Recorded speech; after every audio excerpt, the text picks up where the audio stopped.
Et bonjour les amis, et bienvenue dans une toute nouvelle vidéo visite et découverte. Et pour bien commencer cette vidéo, nous sommes au sommet du Mont Lozère à près de 1700 mètres d'altitude, dans le département le moins peuplé de France, la Lozère. Nous allons découvrir un village classé parmi les plus beaux de France en 2014. Un village situé tout près des gorges du Tarn, connu pour ses histoires légendaires qui en font sa renommée. Direction le charmant village de Saint-Énimie. C'est parti.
Avec environ 500 habitants, ce charmant village situé au sud-ouest de la ville de Mende à 30 km, son origine date de l'époque de la néolithique, Mais c'est à l'époque romaine qu'il aura pour le nom Burlatis.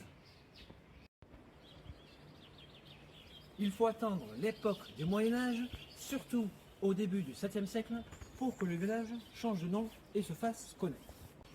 Dans une contrée voisine, une princesse mérovingile, au sang royal, d'une beauté éclatante, une sainte, du nom de Émilie, qui dévoue sa vie à Dieu, est la fille du roi Clotaire II et la sœur de Dagobert Ier.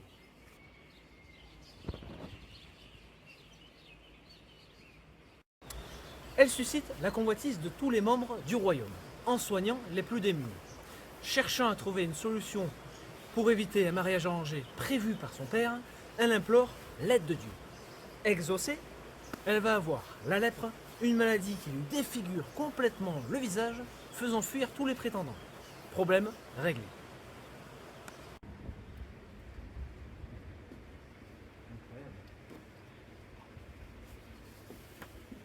Mais voulant guérir par la suite, essayant de trouver de l'aide auprès de nombreux médecins, pendant les années qui suivent, elle implore une nouvelle fois l'aide de Dieu qui lui envoie un guide pour trouver la guérison dans une source qui est juste là, au nom du village de Burlatis en Lozère où nous sommes.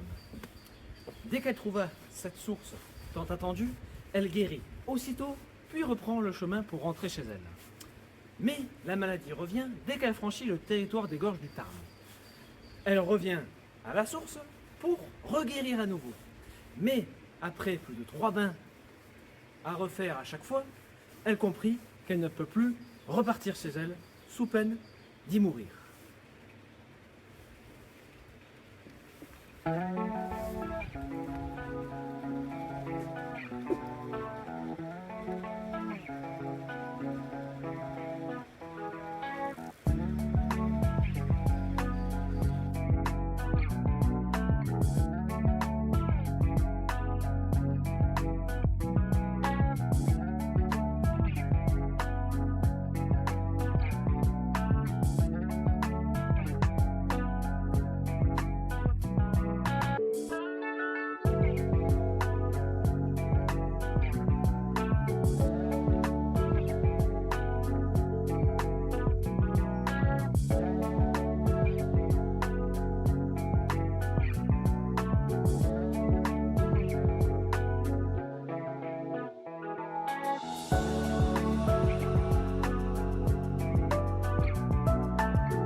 Elle va s'installer tout près du village où elle va emménager dans une grotte qu'elle trouve dans les hauteurs.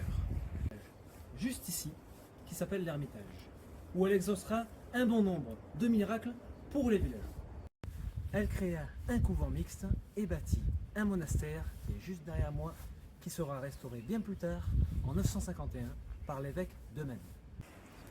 Elle évolue dans la hiérarchie de l'église, devenant abbesse, mais sera connue principalement pour avoir combattu et vaincu une créature démoniaque qui représente le diable incarné, on le surnomme le Drac. Puis, elle sera à la fin de sa vie retranchée dans la grotte jusqu'à sa mort vers 628. Plus tard, son frère Dagobert, devenu roi du royaume, arrive au village pour récupérer les biens de sa sœur, des reliques d'une valeur inestimable. Mais sa sœur avait fait en sorte de reposer dans une série de tombes sans nom pour protéger ces reliques, justement. Grâce à ça, il ne les trouvera jamais. Dans la décennie plus tard, vers le XIIe siècle, un moine trouvera ces reliques et elles seront restituées près de Saint-Émilion. Elles resteront pendant 1400 ans jusqu'en 1970 où elles seront volées. À partir de ce moment-là, la grotte sera fermée définitivement. Au village, le monastère aura une période de prospérité et sera restauré à la fin du XIe siècle. Avec son succès grandissant, de plus en plus de pèlerins affluent en nombre. Les paysans du village augmentent leur production et le transport de leurs produits. Le village se modernise et s'agrandit au fil du temps. Surtout avec la création d'un pont au XIIIe siècle, celui qui est juste derrière moi, pour franchir le fleuve du Tarn, ce qui va faciliter encore plus l'accès pour le village.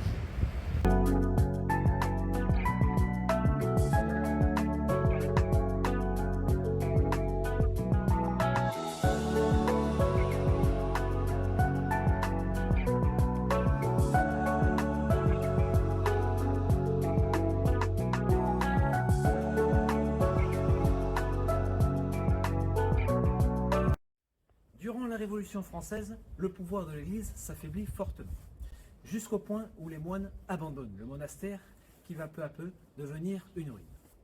Au moment de la création d'une nouvelle constitution française, après la Révolution en septembre 1792, le village sera renommé Puyroc. Mais les habitants mécontents, eux qui sont très attachés à leur passé avec la princesse, remettent l'ancien nom de Sainte-Énimie. C'est à la fin du XIXe siècle que l'on commence à réfléchir de l'avenir du monastère. Il va devenir un collège par les frères des écoles chrétiennes à partir de l'année 1885. Puis, avec la période des guerres, de l'explosion de l'industrie de masse et de la perte économique majeure des produits locaux, la plupart des habitants quittent leur village pour partir dans les villes.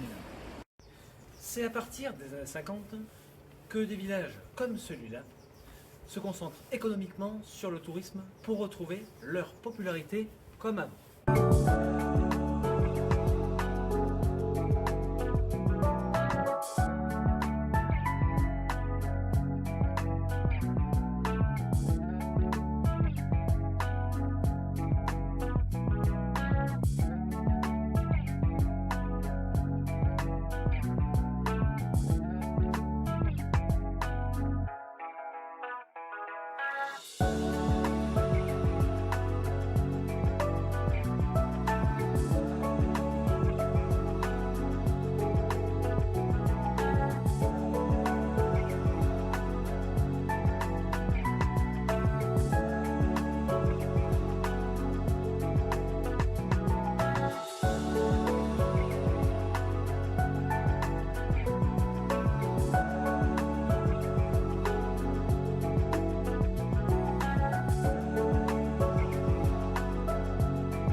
Et voilà les amis, c'est la fin de cette vidéo.